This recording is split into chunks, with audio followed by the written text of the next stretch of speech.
Bonjour à toi, bienvenue dans ce nouvel épisode et j'espère que tu vas bien, c'est Vanessa. Donc pour les personnes qui ne me connaissent pas, peut-être que c'est ton cas, c'est la première fois que tu atterris ici, donc bienvenue, je m'appelle Vanessa et j'accompagne les entrepreneurs débutants, les personnes qui se lancent à découvrir et à créer leur job sur mesure sur Internet, tu sais, leur projet de vie inspirant et je les aide justement à incarner leur originalité, leur authenticité dans tout ce qu'ils font.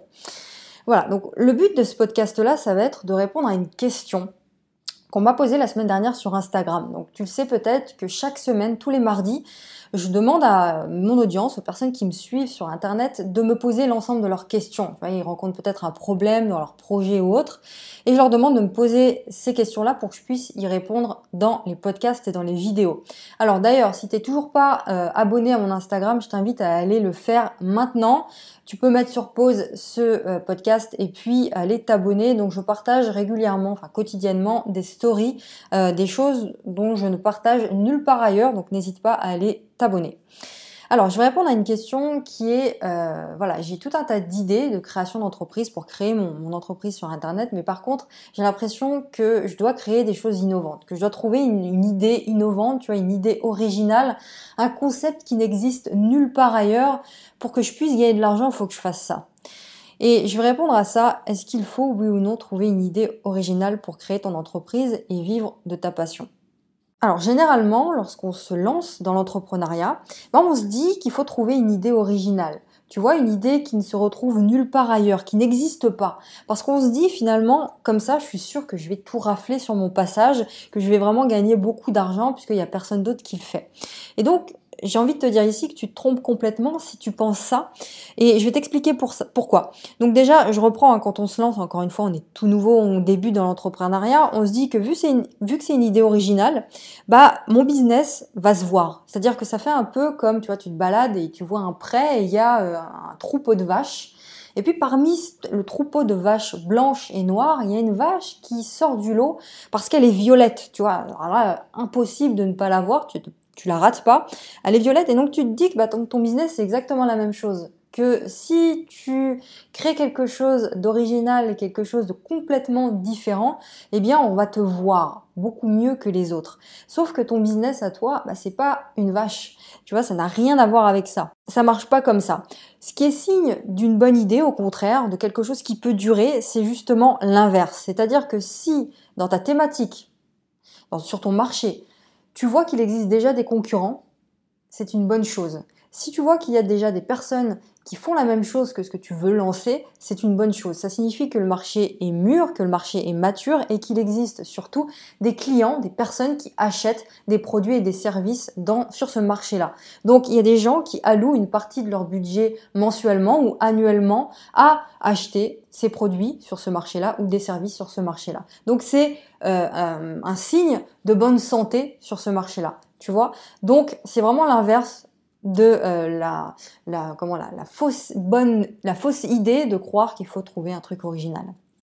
En plus, j'ai remarqué qu'il n'y a pas vraiment, ça n'existe pas vraiment une idée originale. Tu vois, on croit toujours on peut avoir comme ça l'idée du siècle et tout, mais quoi qu'il arrive, il y a toujours quelqu'un qui a déjà pensé. Le plus souvent, c'est comme ça. Si tu as l'impression d'avoir trouvé une bonne idée, dis-toi qu'il y a toujours quelqu'un peu importe où, quelque part dans le monde, qui a déjà pensé à la même chose que toi. Sauf que cette personne, peut-être qu'elle a déjà testé l'idée et que ça n'a pas fonctionné parce que le marché n'était pas assez mûr pour le moment, n'était pas assez mature.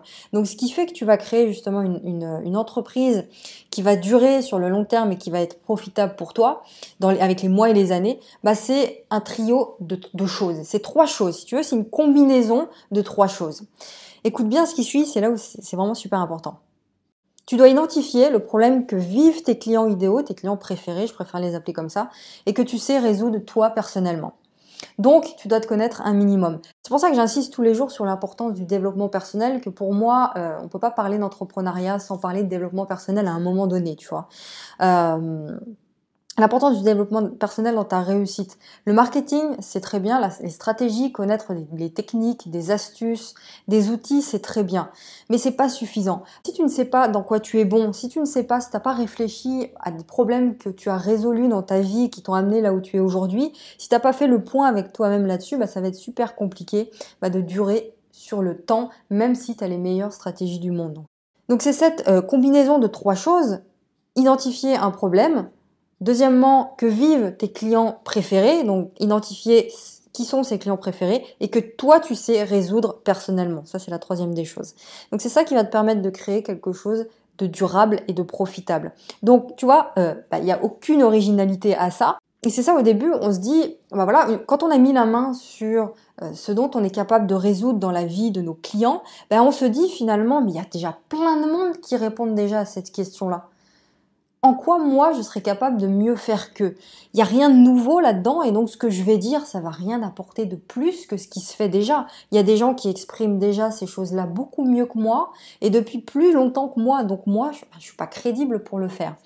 Et ça c'est cette peur-là, ce complexe d'infériorité-là que tu dois absolument évacuer dès maintenant. Parce que n'oublie pas un truc, c'est que ton expérience, personne ne l'a vécu. La manière dont tu as traversé les problèmes que tu aides tes clients à résoudre aujourd'hui, personne ne les a vécus comme toi tu les as vécus. Ton expérience est unique. Ta manière à toi de vivre, de traverser les problèmes, elle est unique. Donc, comment tu vas exprimer les choses, ce sera aussi unique. Donc ça, n'aie pas peur par rapport à ça, il faut vraiment que tu évacues automatiquement cette peur-là. C'est un truc qu'on travaille beaucoup en coaching régulièrement parce que c'est souvent le même problème qui revient. C'est voilà, j'ai pas cette crédibilité, il y a des gens qui le font déjà mieux que moi. On s'en fiche. Il y a des personnes en face de toi, tes prospects, des clients idéaux, tes futurs clients qui en te voyant toi, va y avoir une résonance qu'il n'y a pas avec d'autres personnes. Donc c'est toi qui vont choisir, c'est toi qui vont écouter. Parce que tu vas peut-être dire un mot, tu vas avoir une attitude, une façon d'être, une façon de parler qui va les toucher. Toi et pas les autres, tu vois. Donc, élimine cette peur définitivement. Tu dois simplement apporter une solution à un obstacle vécu par tes clients et que toi, tu sais résoudre.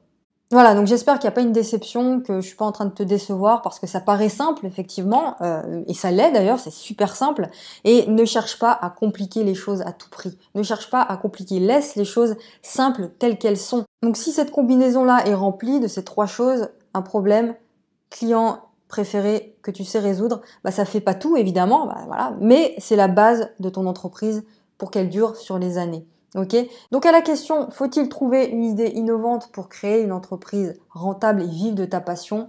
Non.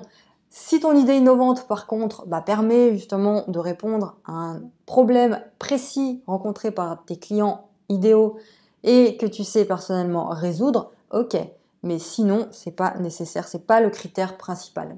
Voilà, j'espère que cet épisode t'aura plu. N'hésite pas, si tu n'es toujours pas inscrit à mes contacts personnels, à t'inscrire. C'est le premier lien dans la description de la vidéo YouTube ou des plateformes de podcast selon là où tu es. Tu cliques, tu t'inscris et tu reçois un mail inspirant par jour pour t'aider justement à entreprendre, pour t'aider à te lancer.